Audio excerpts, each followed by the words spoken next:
Hey, Dave here at Consandtrate again. I just wanted to show you these brick borders.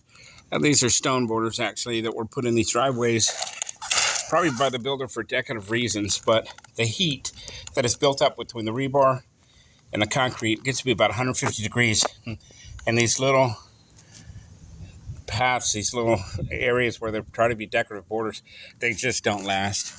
So we filled up the gaps. I've already done some here with the Consandtrate, and it's just basically just fill up the gaps with concentrate, sweep the excess down, and then activate it with your water. And like, for example, see right here, you got missing pieces and things like that.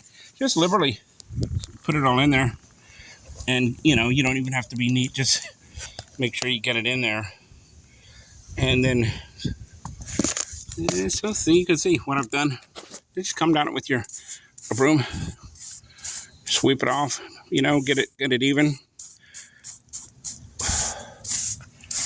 and then just activate it with your water. I put a little bit of water in here with some concrete fortifier, give it a little bit more bite. That's it. It'll dry clear and look perfect. I'll post an after picture.